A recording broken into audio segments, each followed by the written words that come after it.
راستے پر آہستہ سے چلتے ہوئے جیسے ہی مزار کا گنبد نظر آنے لگا، میرے قدموں میں تیزی آ گئی۔ مزار جس کا میں ذکر کر رہا ہوں بہت بڑے رقبے پر پھیلا ہوا تھا، جس میں اس کی مرکزی عمارت جس میں کسی بزرگ کی قبر شریف تھی تو مختصر، مگر اس کا احاطہ بہت بڑا تھا، جو سرخ اینٹوں سے بنا ہوا تھا۔ کچھ اس سے بالکل کچا تھا، جس پر کچھ خستہ حال قبریں موجود تھیں جو نہ جانے کن کی تھیں۔ کچھ حصے پر جا بجا پرانے برگد، پیپل اور نہ جانے کون کون سے قدیم درخت تھے۔ مزار شریف ہمارے علاقے کے لوگوں کے مطابق کسی بہت بڑے بزرگ کا تھا۔ اس مزار پر صبح سے رات تک لوگوں کا ہجوم رہتا تھا۔ بے اولاد جوڑے اولاد کی منتیں مانگتے، منت جو کہ عموماً پوری ہی ہو جاتی تھی تو چڑھاوے چڑھانے والوں کا تانتا بن جاتا۔ کوئی اپنی بیٹی کی شادی کی منت مانگتا تو شادی ہونے پر باقاعدہ اور اسی لباس تک میں دلہن منت پوری کرنے آتی۔ مگر مزار اپنے جس خصوصیت کے لیے بے حد مشہور تھا، وہ آسیب زدہ لوگوں کا علاج تھا۔ دور دور سے لوگ اپنے آسیب زدہ بیٹے بیٹیوں کے علاج کے لیے مزار شریف آتے اور یہیں پڑ جاتے اور اپنے مکمل صحتیاب مریض کو لے کر واپس جاتے۔ مزار کے احاطے میں نے بارہا اپنی آنکھوں سے نوجوان آسیب زدہ لڑکے لڑکیوں کو اس طرح مسلسل کلہ بازیاں کھاتے دیکھا تھا جو کوئی عام انسان کر ہی نہیں سکتا تھا۔ میری والدہ کے بقول صاحب میں مزار آسیب زدہ کے اوپر چڑھی بدروح کو اس طرح سزائیں دیتے ہیں کہ وہ بیمار کو چھوڑ کر چلا جائے۔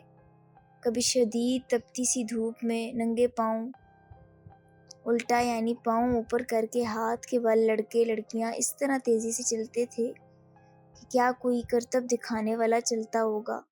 ان کے ساتھ آنے والے شدید پریشان چہرے لیے ایک طرف بیٹھے یہ تماشا دیکھتے۔ ہم یعنی میں اور میرے کچھ دوست اس وقت بالکل نوجوان تھے۔ ہمارے لیے ان مناظر میں بے حد کشش ہوتی تھی۔ اکثر اوقات کوئی نوجوان آسیب زدہ لڑکا یا لڑکی مسلسل تکرار کرتا سنائی دیتا، نہیں جاؤں گا، نہیں جاؤں گا۔ میرے والد صاحب ان باتوں کے بے حد خلاف تھے۔ وہ مزاروں پر جانے، منتیں مانگنے، چڑھاوے چڑھانے کے سخت مخالف تھے۔ وہ آسیب کو بھی نہیں مانتے تھے۔ یہ سب ذہنی بیماریوں کی اقسام ہے۔ وہ یہ بھی پسند نہیں کرتے تھے کہ میں یا میری امی کبھی مزار پر جائیں۔ مگر مزار میرے کالج کے عین راستے میں پڑتا تھا۔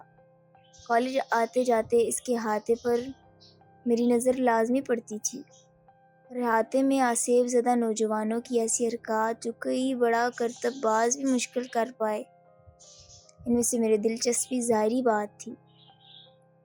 ایسے ہی ایک دن جب میں کالج سے واپس آ رہا تھا تو اس پر میری نظر پڑی۔ وہ مزار کے باہر احاطے سے ہٹ کر جہاں اینٹوں کا فرش ختم ہو کر کچی زمین شروع ہوتی تھی بیٹھی ہوئی تھی، گو کہ اس کے سر پر دوپٹہ اوڑھ کر اپنے ارد گرد اچھی طرح لپیٹا ہوا تھا، مگر پھر بھی خود اندازہ لگایا جا سکتا تھا کہ وہ بالکل نوجوان لڑکی ہے۔ اس نے اپنی ہتھیلیاں آپس میں جوڑی ہوئی تھیں۔ چہرے کا زیادہ حصہ دوپٹے میں چھپا ہوا تھا، مگر جتنا حصہ نظر آ رہا تھا وہ بے حد گورا اور خوبصورت تھا۔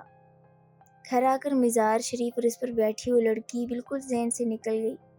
مگر دوسرے دن صبح جب میں کالج جا رہا تھا تو اچانک میری نظر اس پر دوبارہ پڑی۔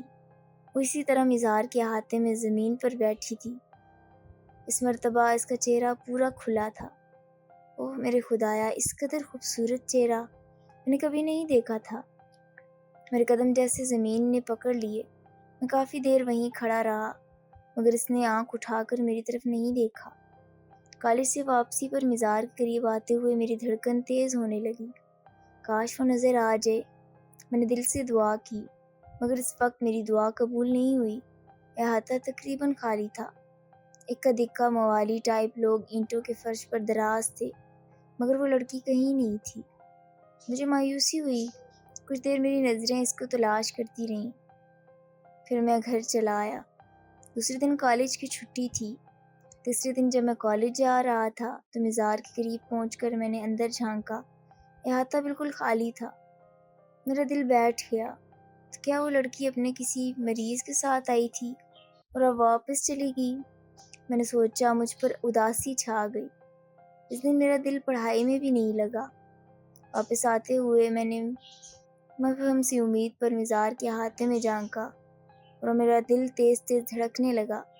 سامنے کھڑی ہوئی تھی، دوپٹہ اس کے سر سے ڈھلکا ہوا تھا، اس کے بال چٹیا سے نکل نکل کر اس کے حسین چہرے پر بکھر رہے تھے۔ وہ اتنی خوبصورت تھی کہ میں یہ تک بھول گیا کہ میں کہاں کھڑا ہوں۔ اس وقت اس نے اپنی آنکھیں اٹھا کر مجھے دیکھا۔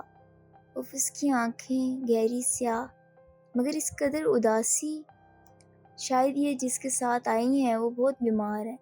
میں نے سوچا جیسے کہ میں نے شروع میں کہا، لوگ دور دور سے اپنے مریضوں کو لے کر اس مزار پر آتے تھے اور جن کے لیے روز کا آنا جانا ممکن نہیں تھا تو وہ وہیں رک جاتے۔ مزار کے وقف میدان میں بے شمار چارپائیاں موجود تھیں جن پر عموماً اس طرح لوگ راتوں کو جیسا تیسا گزارا کرتے تھے اور دن بھر مزار پر گزارتے۔ مزار پر روز آ کر ہونے والے لنگر کی وجہ سے کھانے کا بھی مسئلہ نہیں تھا۔ وہ لڑکی شاید کسی دور کے شہر کی تھی، اس لیے 3-4 روز یہیں مقیم تھی۔ چند لمحے ایک دوسرے کو دیکھنے کے بعد ہم دونوں نے آنکھیں ہٹا لیں۔ میں تیز تیز قدموں سے گھر کی طرف بڑھنے لگا۔ قدموں سے زیادہ تیزی سے میرا دل دھڑک رہا تھا۔ یہ لڑکی، مجھے لگنے لگا مجھے اس سے محبت ہو گئی ہے۔ اس رات مجھے نیند نہیں آئی۔ دوسرے دن میرے کالج جانے کے لیے وقت سے پہلے ہی میں تیار ہو گیا، مگر قسمت سے ایسی بارش کی جھڑی لگی کہ کالج بند ہو گیا۔ میں تو شدید بارشوں میں بھی گھر سے نکل رہا تھا، مگر میری کمبخت دوست نے فون کر کے کالج بند ہونے کی اطلاع کر دی اور فون اٹینڈ بھی والد صاحب نے کیا، تو اس وقت تو گھر سے نکلنے کا سوال ہی نہیں پیدا ہوتا۔ بارش تھی کہ بند ہونے کا نام نہیں لے رہی تھی اور میرا برا حال تھا، کہیں ایسا نہ ہو وہ لڑکی اپنے گھر واپس چلی جائے، میں کبھی اس سے دیکھ نہ سکوں، اس سے بات بھی نہ کر سکوں۔ میرا دل ڈوبنے لگا۔ نہیں، کچھ بھی ہو مجھے اس سے بات کرنی ہے، اس کا پتہ ہو سکے تو فون نمبر لینا ہے۔ میں نے پکا ارادہ کیا۔ شام تک میرا صبر جواب دے گیا اور میں دبے پاؤں گھر سے باہر نکل آیا۔ صبح سے تیز بارش اب بوندا باندی میں تبدیل ہو گئی تھی، مگر تیز سردی اور ٹھنڈی ہواؤں کی وجہ سے سڑکیں سنسان پڑی تھیں۔ میں نے تیز قدموں سے راستہ عبور کیا۔ مزار تقریباً اندھیرے میں ڈوبا ہوا تھا، جس کی وجہ سے چراغ جل رہے تھے، ورنہ تو اس قدر چراغاں ہوتا تھا کہ رات بھر ایسا محسوس ہوتا کہ دن ہے۔ میں نے اندر نظر ڈالی۔ کچی زمین بارش کے پانی کی وجہ سے کیچڑ بنی ہوئی تھی۔ سرخ اینٹوں کا فرش دور تک خالی پڑا تھا۔ میرا دل بیٹھنے لگا۔ ایک امید کے طور پر میں مزار کے قب کی طرف بڑھا، جہاں بڑے سے میدان میں دور سے آنے والے لوگوں کے لیے چارپائیاں پڑی تھیں۔ میدان بالکل خالی تھا، چارپائیاں دیوار سے لگا کر کھڑی کر دی گئی تھیں، حتیٰ کہ آج تو کوئی مجاور بھی نظر نہیں آ رہا تھا۔ میرا دل رونے کو کر رہا تھا، تو گویا وہ چلی گئی، وہ واپس چلے گی۔ نہ میں اس سے مل سکا، نہ میں بات کر سکا۔ رنج سے میرا برا حال تھا۔ مرے ہوئے قدموں سے میں مزار سے نکلنے لگا۔ میری نظر مزار شریف کی عمارت پر پڑی، مرکزی عمارت جس میں قبر شریف موجود تھی۔ میرے دل میں خواہش جاگی، چلو آج فاتحہ ہی پڑھ لوں، کیونکہ میرا دربار سے کوئی لینا دینا نہیں تھا، میں کبھی بھی فاتحہ نہیں پڑھتا تھا۔ سیڑھیاں چڑھ کر چھوٹا سا برآمدہ کھول کر میں مزار کے اندر داخل ہوا۔ یہ میری دلچسپی اس لڑکی کی وجہ سے ہی تھی، وہ بھی بالکل خالی پڑا تھا۔ میں نے فاتحہ کے لیے ہاتھ اٹھا دیے اور میرے منہ سے اتنی خوفناک چیخ نکلی۔ میں نے فاتحہ پڑھ کر چہرے پر ہاتھ پھیر کر جب میری نظر اچانک اوپر پڑی، مزار کی بیچوں بیچ، قبر کے عین اوپر، چھت کے ساتھ، جی ہاں چھت کے ساتھ، آپ یقین نہیں کریں گے، وہ لڑکی الٹی لٹکی ہوئی تھی۔ اس کے کھلے بال جیسے زمین تک آ رہے تھے۔ اس کی آنکھیں، جی ہاں وہی آنکھیں جو مجھ سے اس دن ٹکرائی تھیں، تو میں اس کی محبت میں گرفتار ہو گیا تھا۔ آج جیسے خون بہا رہی تھی۔ آج اس کا حسین چہرہ باقاعدہ کسی بدروح کا چہرہ تھا۔ اس کے ہاتھ آپس میں جڑے تھے، جیسے معافی مانگ رہی ہو۔ میں پاگلوں کی طرح چیختا باہر بھاگا، نہ جانے کیسے گھر پہنچا اور بے ہوش ہو گیا۔ گھر والے بتاتے ہیں کہ مجھے تیز بخار چڑھ گیا تھا اور میں بہکی بہکی باتیں کرتا تھا۔ نہ جانے کتنے دنوں میں جا کر ٹھیک ہو سکا اور میں نے دوبارہ کالج جانا شروع کیا۔ ہاں مگر ایک بات ہے، راستے سے گزرتے ہوئے میں نے دوبارہ کبھی مزار کی طرف نگاہ نہیں اٹھائی، اور کبھی اٹھا بھی لوں تو مجھے دوبارہ ایسا کوئی اتفاق نہیں ہوا۔ اور میں اللہ کا شکر ادا کرتا ہوں کہ میں وہاں سے جان بچا کر بھاگ گیا تھا۔